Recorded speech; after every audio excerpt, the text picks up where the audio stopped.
करणाऱ्या व्यक्ती यांचं समूळ उच्चाटन करू अशी मोदींची गॅरंटी 2014 पासून आहे। आता नव्याने गॅरंटी दिली। ही गॅरंटी देत असताना गेल्या 1.5-2 वर्षामध्ये देशातले सगळे भ्रष्टाचारी लोक मोदींनी आपल्या पक्षात घेतले। भारतीय जनता पक्ष हा भ्रष्टाचारांचा पक्ष बनला। तरीही मोदी आणि त्यांच्या लोकांचं भ्रष्टाचार खतम करण्याचं तुंतुणं सुरूच आहे। ढोंग आहे खरं म्हणजे। तरीही आम्ही प्रधानमंत्र्यांवरती विश्वास ठेवतो, ठेवायला हवा। जरी ते आज कार्यवाहक प्रधानमंत्री असले तरी रोखे घोटाळा हा या विश्वातला, हिंदुस्थानमधला निवडणूक रोखे घोटाळा हा या जगातला सगळ्यात भयंकर घोटाळा आणि भ्रष्टाचार आहे। हे जगानं मान्य केलं। म्हणजे सरकारचा दबाव, सरकारचा लालच, अनेक अशा मोठ्या कॉर्पोरेट कंपन्या, ठेकेदार, दारूवाले, कॉन्ट्रॅक्टर, रस्ते बनवणारे, पूल बनवणारे, फार्मास्युटिकल्स कंपन्या यांना शेकडो हजारो कोटी रुपयाची कामं द्यायची आणि त्या बदल्यात निवडणूक रोखे माध्यमातून भारतीय जनता पक्षाच्या निधीमध्ये हजारो कोटी रुपये गोळा करायचे, त्यातून निवडणुका लढायच्या, त्यातून आमदार खासदार खरेदी करायचे। हा गेल्या 10 वर्षातला किंवा त्याच्या अलीकडच्या काळातला गोरखधंदा भाजपने सुरू केला। कोणत्याही व्यवहारात पारदर्शकता नाही, ऑडिट नाही। त्याच पद्धतीनं पीएम केअर फंड जो कोविड काळामध्ये सुरू केला, त्याचा हिशोब नाही। कोणी पैसे दिले, किती दिले, कशाच्या बदल्यात दिले, त्यात परदेशी कंपन्या किती आहेत, त्या पैशाचा विनियोग कशा प्रकारे सुरू आहे, या संदर्भात मोदी काही बोलायला तयार नाही। तो खाजगी ट्रस्ट आहे, पण सरकारी असल्याचा दाखवून त्याच्यामध्ये लाखो कोटी रुपये गोळा केले। महाराष्ट्रामध्ये अशा प्रकारचा एक छोटा घोटाळा, छोटा म्हणता येणार नाही, किमान तो 500 ते 600 कोटीचा आहे। छोटा म्हणता येणार नाही, पण त्यांच्यासाठी छोटा, कारण ते 8,000-10,000 कोटीच्या वरच जात असतात। गेल्या काही दिवसापासून आम्ही पाहतोय, मला अनेकांनी माहिती दिली, त्यातल्या त्यात नितीन सातपुते नावाचे एक सिनियर वकील आहेत। नितीन सातपुते यांनी धर्मादाय आयुक्तांकडे रितसर माहिती मागितली आणि तक्रार केली की हे जे श्रीकांत शिंदे फाउंडेशन आहे त्यांचे व्यवहार नक्की काय आहे। फाउंडेशन त्याचे व्यवहार काय आहेत, त्यांची आर्थिक उलाढाल काय आहे। लाखो कोट्यावधी रुपयाची उलाढाल हे लोक करतात असं त्यांच्या एकंदरीत व्यवहारावरून दिसतंय। कोट्यावधी, बरं का?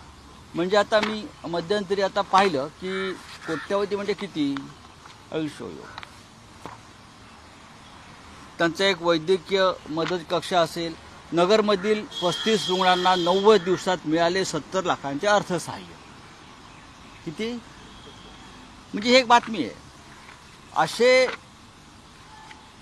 गणेशोत्सव स्पर्धा कोट्यावधी रुपये वाटले। गणपतीसाठी 500-500, 600-600 एसटी गाड्या बुक करण्यात आल्या। त्याचे पैसे कोणी भरले वगैरे सोडून हा नंतरचा मुद्दा आहे। म्हणजे हे कोट्यावधी रुपयांचा हा खर्चाचा सरळ अर्थ, हा कोट्यावधी रुपये खर्च झालेले आहे या फाउंडेशनतर्फे।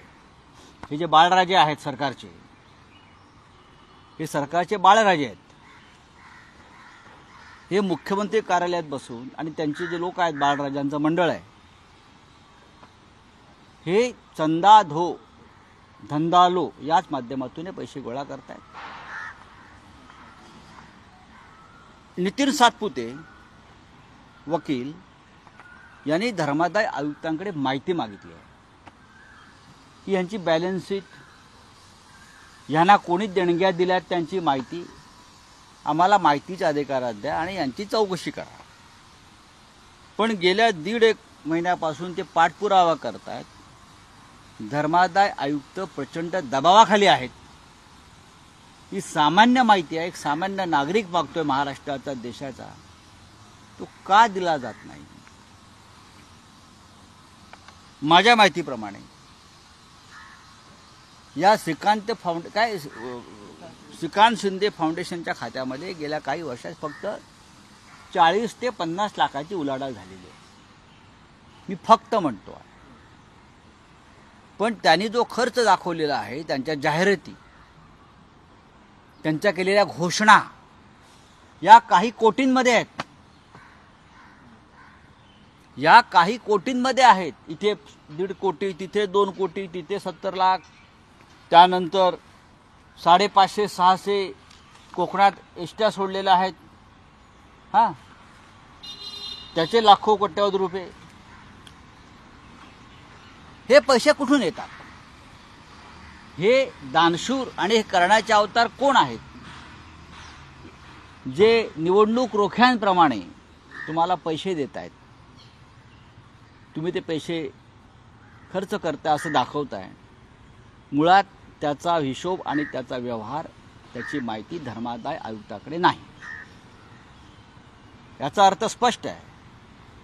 मुख्यमंत्री कार्यालयात बसून आपण बिल्डर्स, ठेकेदार ज्यांना तुम्ही कंत्राट देताय, उदाहरणार्थ 8,000 कोटीचं ॲम्ब्युलन्सचं कंत्राट दिलं आहे. कोणाला दिलं आहे? बाळराजांचे ते फार जवळचे आहेत. 8,000 कोटी कंत्राट आहे. साधारण 3,000 कोटीचं काम, 3,000 कोटीचं दिलं, 8,000 कोटी. बरोबर ना? अशी अनेक नावं आमच्याकडे आहेत. ही सुमित नावाची कंपनी.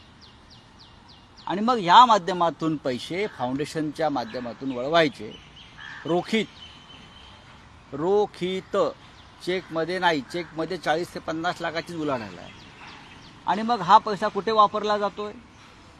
हा पैसा राजकारणात वापरला जातो. हा पैसा गद्दार आमदार खासदारांना आपल्याकडे वळवण्यात वापरला जातो. आणि हा पैसा उद्याच्या निवडणुकीत वापरला जाणार आहे. माझ्या माहितीप्रमाणे, म्हणजे आमच्या माहितीप्रमाणे आतापर्यंत आम्हाला 550 ते 600 कोटी रुपये या कंपन्या ज्या देणाऱ्या आहेत, ठेकेदार, कंत्राटदार, 2 नंबरवाले, त्यांच्याकडून फाउंडेशनच्या नावानं ही कोट्यवधी रुपयांची ही लूट आहे. हा काळा पैसा आहे. आणि अशा प्रकारे काळा पैसा गोळा करून खर्च करणं हे PMLA ॲक्ट, म्हणजे ईडीचा जो कायदा आहे, PMLA ॲक्ट, मनी लॉन्ड्रिंग, याच्याखाली गुन्हा आहे.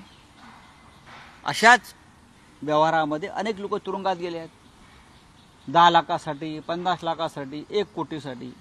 मी म्हणतोय 500 ते 600 कोटीचा हा आत्ताची उलाढाल आहे. आणि स्पष्ट दिसतं. तुम्ही जाहिराती दिलेल्या आहेत. आम्ही 70 लाख खर्च केले, आम्ही 50 लाख खर्च केले, आम्ही अमुक केलं आहे, आम्ही तमुक केलं आहे.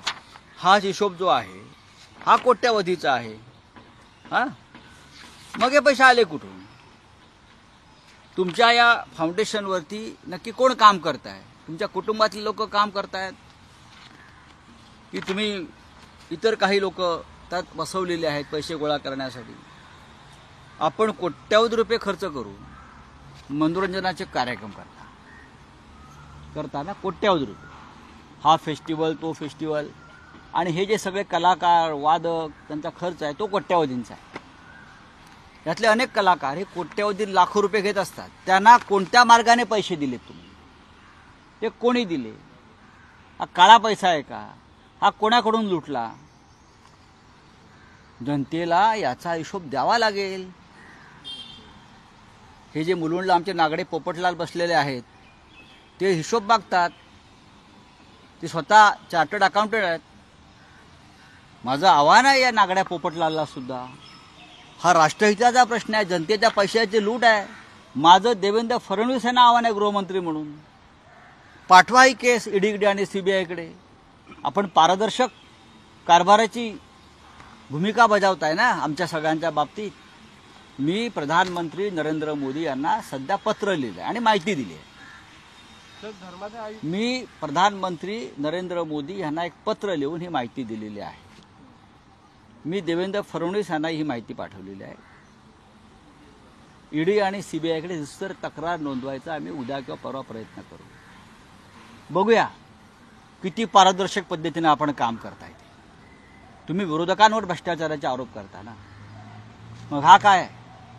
हा महाराष्ट्रातला निवडणूक रोखे पद्धतीचा काहीतरी मिळवण्यासाठी काहीतरी देणं, बरं का, काहीतरी, हे सुप्रीम कोर्टाचं ही भूमिका आहे.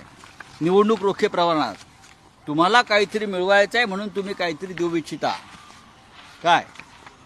यालाच आपण इंग्रजीमध्ये काय म्हणतोय? Quid pro Q. तुमच्या फाउंडेशनला तुम्हाला जे पैसे हवे आहेत ते मिळवण्यासाठी तुम्ही कोणाला तरी फेवर करताय सत्तेचा वापर करून. नाहीतर इतके कोट्यावधी शेकडो कोटी रुपये तुम्ही कसे गोळा करू शकता? तुम्ही कोणत्या प्रकारचा फेवर केलेला आहे? अशाच प्रकारच्या एका खटल्यात बॅरिस्टर अंतुले मुख्यमंत्री होते, त्यांना मुख्यमंत्रीपद गमवावं लागलं होतं.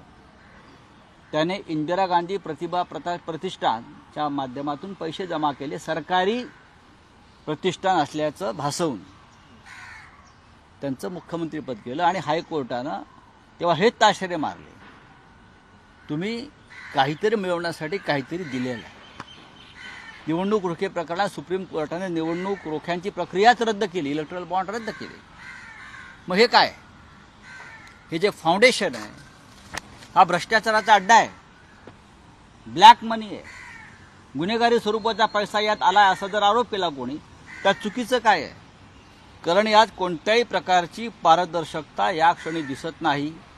ॲडव्होकेट नितीन सातपुते वारंवार धर्मादाय आयुक्तांकडे यांच्या व्यवहाराची माहिती मागतायत आणि धर्मादाय आयुक्त त्याच्यावर साधं उत्तर देत नाहीत, फोन घेत नाहीत. जे लोक त्यांना भेटायला जातात या विषयावर त्यांना भेट नाकारतात.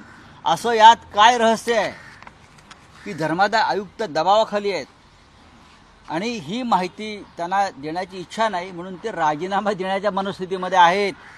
मला इथून दूर करा, या भानगडीमध्ये मला पाडू नका, असं काय आहे? मग हा एक अत्यंत गंभीर विषय आहे. ही सुरुवात आहे. जर या संदर्भातली अत्यंत पारदर्शक पद्धतीनं बाळराजेंच्या फाउंडेशनची माहिती लोकांसमोर आली नाही तर आम्हाला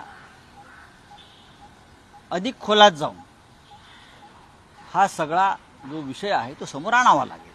सर, आपने ट्वीट करके कहा है, प्रधानमंत्री से कहा है कि चंदा दो धंधा लो. महाराष्ट्र में एक नया खेल शुरू है, छोटा खेल है ये. भारतीय जनता पार्टी ने चंदा दो धंधा लो का 8,000 करोड़ का खेल किया. गोरखधंधा. हम आपको कुछ दे देंगे, उसके बदले में आप हमें कुछ दीजिए. और सुप्रीम कोर्ट ने यही चोरी पकड़ी है. क्विड प्रो क्यू, ये उनका वर्ड है. 8,000 कोटी का धन जमा किया बीजेपी ने इस माध्यम से. उसमें ऐसी बहुत सी कंपनियां थी जिनको टेंडर, ठेके, काम, बड़े बड़े काम दिया और उसके बदले में हजारों करोड़ का चंदा लिया. पीएम केयर फंड भी इस प्रकार से बना है. प्रधानमंत्री जी भ्रष्टाचार खत्म करने की बात करते हैं. प्रधानमंत्री जी व्यवहार में पारदर्शिता लाने की बात करते हैं. महाराष्ट्र में उनके जो साथी हैं बहुत ही पारदर्शक है. उनके जो युवराज है तो चुनाव लड़ रहे हैं कल्याण डोंबिवली से, श्रीकांत शिंदे, उनका एक फाउंडेशन है श्रीकांत शिंदे फाउंडेशन. बहुत ही रहस्यमय तरीके से उनके व्यवहार चल रहे हैं. अब तक 500 करोड़ या 600 करोड़ तक पैसा की उगाही की है, रंगदारी की है. पिताजी मुख्यमंत्री है, वहाँ से बिल्डर, ठेकेदार, कॉन्ट्रैक्टर सबको फोन जाते हैं और फाउंडेशन के नाम पर पैसा जमा किया जाता है. फाउंडेशन के माध्यम से बहुत से काम किए जाते हैं, एजुकेशनल, मेडिकल, सोशल, कल्चरल, धार्मिक, ऐसे बहुत से काम दिखाए जाते हैं. अगर किसी को गणपति के उत्सव में गांव में जाना है तो 1,000 बसें दिए जाते हैं। उसका पैसा कौन देता है, कहाँ से आता है, उसका हिसाब नहीं है। हमने चैरिटी कमिश्नर धर्मादाय आयुक्त को, एक वकील है सीनियर नितिन सातपुते जी, उसने इंफॉर्मेशन मांगी कि क्या है व्यवहार, क्या है, ऑडिट किया है नहीं, क्या नहीं किया है, बैलेंस शीट क्या है, इस फाउंडेशन को कौन कौन पैसा देता है। लेकिन धर्मादाय आयुक्त, चैरिटी कमिश्नर उस बारे में कोई जानकारी देने को तैयार नहीं है। लेकिन हमारे पास जानकारी है। जो बड़े बड़े एडवर्टाइजमेंट ये लोगों ने दिए हैं कि हमने उसको फलाना को 1 करोड़ मदद किया, उनको 50 लाख, उनको 100 लाख, ये करोड़ों का व्यवहार उस कागज पे दिखता है। लेकिन बैलेंस शीट अगर देखें उनकी तो 40 लाख से ऊपर उनका हिसाब नहीं जाता है। तो ये करोड़ों रुपए है, वो किसने भुगतान किया है, किस माध्यम से किया है। जैसे ये लोग जो है बड़े बड़े एंटरटेनमेंट शो करते हैं फाउंडेशन के माध्यम से, और उनके जो कलाकार है उनकी जो रॉयल्टी, उनका मानधन होता है वो भी लाखों करोड़ों रुपया होता है, मैंने देखा है। तो उनको ये पैसा कौन दे रहा है?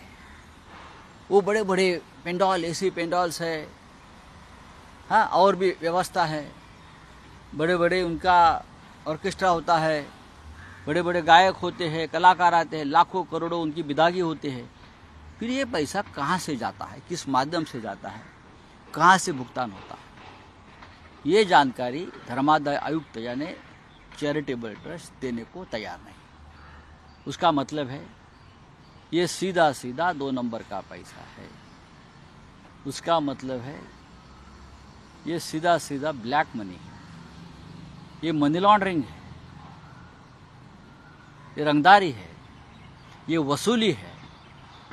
क्योंकि आपके पिताजी मुख्यमंत्री हैं और आप उनके बेटे हैं, तो मैंने प्रधानमंत्री जी को लिखा है, आप तो पारदर्शिता की बात करते हो, आप भ्रष्टाचार खत्म करने की बात करते हो, लेकिन महाराष्ट्र में ये जो चल रहा है घोटाला, ये बहुत छोटा घोटाला है, और बड़े बड़े घोटाले अभी सामने आएंगे, देखिए आज 2-3 दिन में।